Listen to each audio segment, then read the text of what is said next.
Captain America has certainly had his fair share of enemies in his extensive rogues gallery. Many have come to challenge the core of his beliefs, the foundation of what he fights for, perhaps none more symbolically than a villain known as Flagsmasher. Did you know there's been a series of Flagsmashers in Marvel Comics? Let's talk about them. Thanks for watching JLS Comics. If you do like the video, hit the thumbs up and subscribe. I upload videos just like this every single week. Let's jump into our story. Debuting in 1985's Captain America issue 312, Flagsmasher was created by Mark Gruenwald, intending the new villain to be an opposing ideology to Captain America, much in the same way that Red Skull is, although in a very different way. Cap believes in democracy, Red Skull in fascism, and Flagsmasher in anarchism and global autocracy with himself at the helm. The first Flagsmasher was Karl Morgenthau, born in Switzerland to a wealthy, aristocratic family of generational bankers. His father, a diplomat, traveled the world and took Karl with him on his travels. Karl was a very smart kid, picking up many languages along the way. At age 15, they landed in Tokyo, Japan, where Karl began studying and excelling at martial arts, earning his black belt in an abbreviated amount of time. A few years later, he was 19 at the time, Karl and his dad ended up in New York City, where Karl enrolled in Columbia University. He wanted to study poli-sci and become a politician like his father. After this, his father was at the Latvian embassy in Bern, Switzerland during an uprising, and he was killed, trampled under the boots of the protesters. And Karl blamed patriotism and nationalism for the death of his father, and this belief radicalized Karl into becoming an anarchist, a DVE, and later an international terrorist. Karl used his family's wealth to build his arsenal, create a new identity for himself, and found a terrorist network of his own, an evil organization called Ultimatum, which is an acronym meaning Underground, Liberated, Totally Integrated Mobile Army to Unite Mankind. Karl said, "If we were to erase national boundaries and accept the essential unity of all mankind, the world would be a better place. Earth should not be divided into nations. We are the world, not a bunch of different species." Then Karl debuted on the cover of Captain America issue 312 as Flagsmasher. He came complete with his cape and cowl, a large black mace, and a Mad Max-style flying three-wheeled motorcycle. He flew in to attack the United Nations building, smashing wooden flagpoles, and he exclaimed, "With each flag I smash, the liberation of the world is one step closer." He then flew across town to attack the Acme Flag Company and burn the entire factory to the ground. Later, Cap was at a convention center giving a public speech to the press when Flagsmasher flew in to attack there too, and he quickly fired 3 incendiary bullets towards Captain America, but they missed, and the bullets pierced the flag draped behind Cap. And Cap threw his shield at Flagsmasher's jet cycle, and he fell to the ground, but he was able to grab Captain America's shield before Cap could recover it. Flagsmasher held everyone at gunpoint and took the microphone from a news reporter to make his own speech. He admitted to smashing the flags, to standing for everything Cap was against, to being against the concept of the power behind the Bill of Rights, against the concept of country and of nationalism. He laid it all out for them. He was a villain, truly believing he was just and right. That's the most dangerous kind of villain. Cap was able to get his shield back in a skirmish, but Flagsmasher called his rocket bike to his side by remote control, but it stopped, and so Flagsmasher lunged at Cap, and Cap grabbed the handle of his mace mid-swing, and they both struggled to get control of the weapon. Cap's grip prevailed, and he dropped the mace to the ground and knocked Flagsmasher out with a nasty uppercut. Next, Flagsmasher and his agents from his terrorist network Ultimatum flew in on jet skis to attack a TWA commercial liner flying near England over the North Atlantic Ocean. They broke through the cabin door, in flight mind you, and hijacked the plane. He was demanding Captain America be turned over in exchange for the hostages. Flagsmasher took the plane down and parked at an airport, quote-unquote, somewhere in Europe, where they took over the control tower, and from there broadcast Flagsmasher's second message to the world. This airport happened to be a former Hydra base that S.H.I.E.L.D. had breached years ago and which lay dormant and abandoned. He wanted to prove to the world that Cap beat him in their last fight by chance, and not by skill, and not by having a superior moral code. He called Captain America a champion of separatism and national vanity, and he wanted to execute Captain America on a live, worldwide broadcast. So, not one to back down, Cap took an Avengers Quinjet to Europe to meet with Flagsmasher and his agents of Ultimatum. Cap attacked an outpost and then donned an Ultimatum agent's black and white uniform and stealthily walked right onto the snowy tarmac of the airport. The hostages were in a nearby cathedral close to the airport, and so Cap snuck in there, but one of the Ultimatum agents got a few rounds off with his Uzi, firing wildly into the crowd of hostages and killing a few. Cap grabbed the Uzi that came with his costume and shot the terrorist dead. As S.H.I.E.L.D. showed up to aid Cap in his fight with Ultimatum, Cap lamented at having to kill someone for the first time. He found Flagsmasher trying to escape in a helicopter, and so he jumped on the skids. Flagsmasher shot his Luger right at Cap's face, but Cap was able to deflect the bullet with his shield. The bullet struck the rotary engine of the helicopter, and the little bird started rocking and flailing wildly in the sky as Flagsmasher and Captain America fought. The helicopter smashed into the side of a mountain, and the two tumbled down the mountainside amid snowdrifts, ice, and rocky outcroppings. In the snowstorm, Flagsmasher lunged at Cap, who ducked, and Flagsmasher disappeared over the side of a massive chasm. And being the hero that he is, Cap climbed down the chasm and found Flagsmasher, nearly impaled on the helicopter wreckage and nearly frozen to death with ice and hypothermia. So he dragged the villain into a little hide for insulation, and Cap actually had to use his body heat and Flagsmasher's cloak to keep the villain warm enough to stay alive. And there they both lay for hours, huddled in the dark together, until daylight cracked through the snow and ice to meet them in their little frozen tomb. Outside, and with renewed daylight, Flagsmasher regained consciousness, and Cap ended up using his shield like a sled to drag the villain away. And the hike out allowed them to discuss and debate their principles and misconceptions of each other. That's when a helicopter full of ultimatum agents landed to recover their leader, who'd had a homing beacon on him the whole time. And once again, Cap had to fight them and Flagsmasher, who now also had a submachine gun pointed at Captain America. But Flagsmasher tossed the weapon away, so Cap hijacked the ultimatum helo and took Flagsmasher back where S.H.I.E.L.D. was for him to be arrested. S.H.I.E.L.D. hauled him away as he declared ominously, "You're gonna regret saving my life, Captain." It just so happens that the Flagsmasher's incident and the subsequent blowback resulted in the forced retirement of Steve Rogers as Captain America at the hands of the Commission of Superhuman Affairs. In his place came John Walker, who would be at different times Captain America and U.S. agent, although he got his start as the villainous super patriot. Walker's ideas of patriotism were much more ruthless and Machiavellian. He'd do bad in the name of good, his ends justifying his merciless means. John Walker led Lamar Hoskins, as well as a group called the Buckies, an acronym for Bold Urban Commandos. With Cap retired, the U.S. government had selected John Walker and Lamar to take Cap's place, and together they became U.S. Agent and Battlestar. The other two Buckies were called Left Winger and Right Winger, and they later committed suicide. Flagsmasher showed up again in issue 348, gracing the cover with Cap collapsed at his feet. In this issue, he was being attacked by his own agents who believed their leader betrayed him. Smasher had wanted to use an EMP generator to shut down all of the electronic devices across the globe, but when he learned that Red Skull was the financier of their operation, he turned against it immediately. Smasher was able to defeat his own agents and then found and took over Ice Station Able, a remote base near the North Pole high above the Arctic Circle. He sent a message to Washington demanding to meet with Captain America once more. So they sent John Walker and Battlestar to meet with Flagsmasher, who still had no idea Steve Rogers was gone and the man in the mask was now John Walker. That's when he met Cap's ruthless side. Flagsmasher threatened to kill a scientist and Cap said, "Go ahead and kill him, he'll join him in seconds."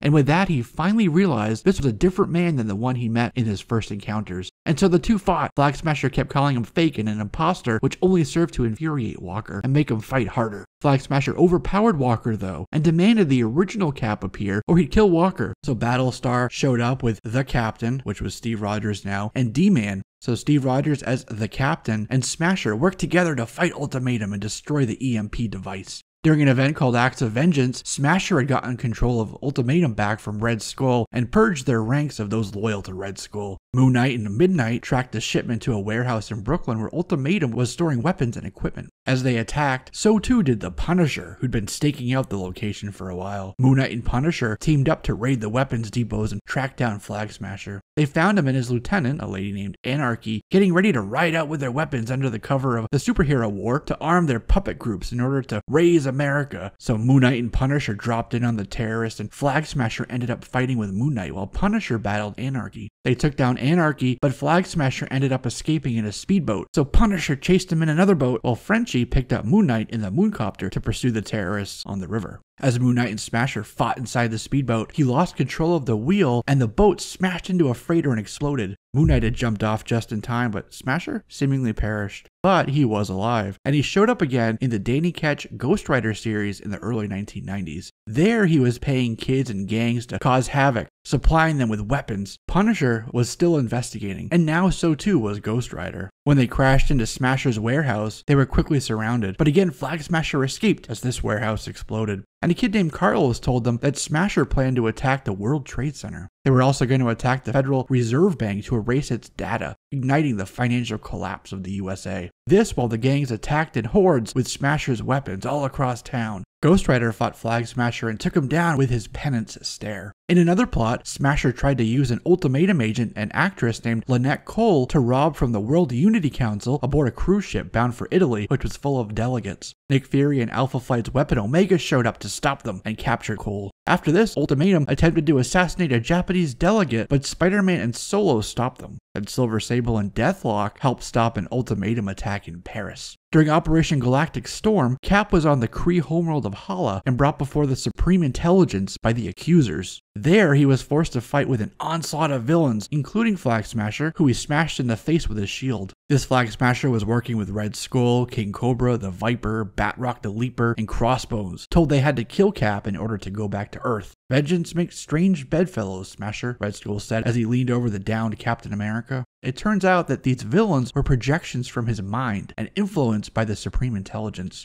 Flagsmasher showed up again later, still in charge of Ultimatum, as he kicked off Operation Do or Die. They forced a kid named Gavin to call in an alert to Cap, but Kathy Webster is free spirit and Jack Flag responded at the same time that an up-armored Captain America did too, attacking Flagsmasher's Ultimatum base. Cap then confronted Flagsmasher, who'd held Gavin as a human shield, but as Cap defeated him, Flagsmasher activated a bomb on his belt, so Cap grabbed Gavin and flew away quickly as the Ultimatum base exploded in a massive blast of smoke and fire. There wasn't enough left of Flagsmasher and his men to identify after the fire department finally got the blaze under control and contained. He did, however, show up again in 1997, still spewing his anti-patriot rhetoric. He was in Europe where a rogue Ultimatum faction planned to blow up the Channel Tunnel. Silver Sable got intel of this plan and dispatched Spider-Man and Sandman to stop them. Smasher himself also showed up at the bomb site to stop his own agents. So the three of them worked together and even had to go to Buckingham Palace to stop the agents there too, but once the rogue agents were weeded out, Flagsmasher turned heel once more and attempted to assassinate the Queen of England, even as he fled the scene. In Captain America's 1999 annual, Flagsmasher was back again, this time with a new look. Gray skin, no shirt, and a Thundercats looking belt. He was gray because Roxxon Oil had revived him, brought him back from a vegetative state, and put him under their mind control.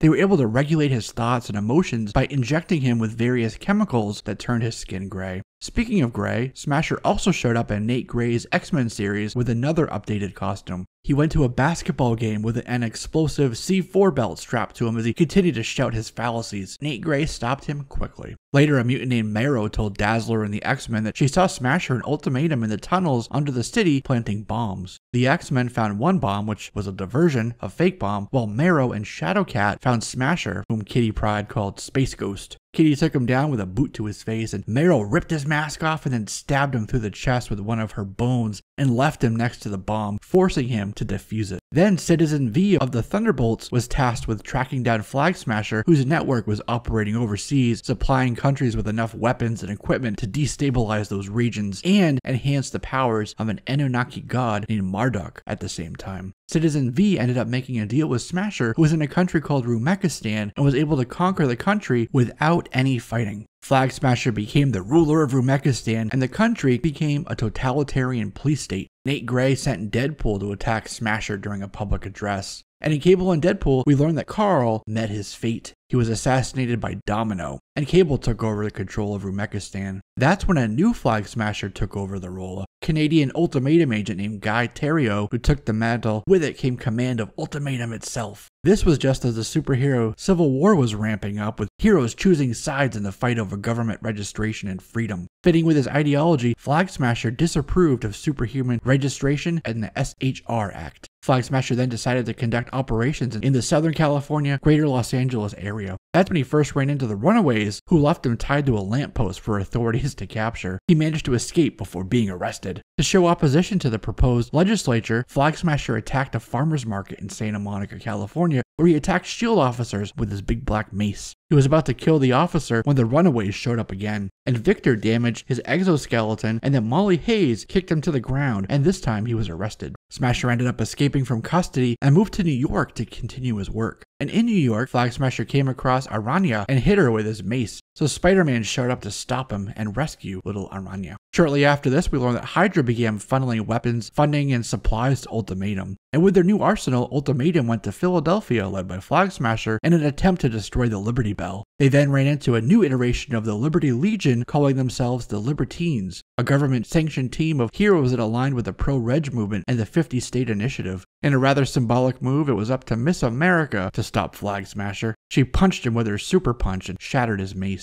So Smasher went back to New York after this confrontation and bombed an armed forces recruitment center. This is when he ran into Ricky Barnes, a young hero using the name Nomad. Flagsmasher was losing the fight to Nomad, so he started trying to hit onlookers with his mace. And Nomad had to rescue the onlookers, and he used the opportunity to try to escape. Smasher had jets on his boots and tried to fly away, but when he shot into the air, he ran into Falcon, who stopped him. Later, when he kidnapped a banker from the Middle East, Flagsmasher ran into Flash Thompson, Agent Venom, who ended up biting off one of Flagsmasher's arms. And during the Spider Island infestation, Flagsmasher is depicted with his troops, now with an artificial arm. And like the rest of the city, he also had spider powers, except they used their new powers to again attack the United Nations building. The Avengers attacked, and Smasher hit Carol in the face with his mace and then clawed Squirrel Girl's face with his barbed fingertips, ripping it open and covering her in her own blood. And he was about to smash someone when Frogman puked on his face, which allowed Carol to put him down, literally right into the pavement. Next, Flagsmasher set his sights on the mercenary Deadpool. Deadpool had killed scores of Ultimatum agents over the years and was responsible for destroying a multi-billion-dollar investment in their own helicarrier. Smasher wanted revenge. Find Deadpool's women and bring them to me, told the soldiers. So they went after Deadpool's daughter Ellie. Deadpool managed to slice his way through scores of agents before they finally cut his spine and he dropped to the floor paralyzed. Smasher ended up throwing Ellie out a window, so Deadpool mustered all his strength and was able to beat Smasher to a pulp, with him begging Deadpool to kill him. Luckily, Kid Apocalypse, aka Genesis, showed up and saved Ellie by catching her after she was thrown out the window. Smasher wanted to rebuild his destroyed helicarrier, and his troops pointed out it's kind of like building a second Death Star. Ultimately, see what I did there? Guy was murdered by another Ultimatum agent named Karl, who then took on the mantle to become the third Flagsmasher. This was short-lived, however, as Deadpool killed him and all of Ultimatum in the process. And so there you have it, the story of Marvel Comics' Flagsmasher. That's a wrap on this one, my friends. Thank you for watching. Don't forget to subscribe, and you'll be one of the first to know when I upload videos just like this each and every week. I'm Jesse, this is JLS Comics, and I'll see you soon.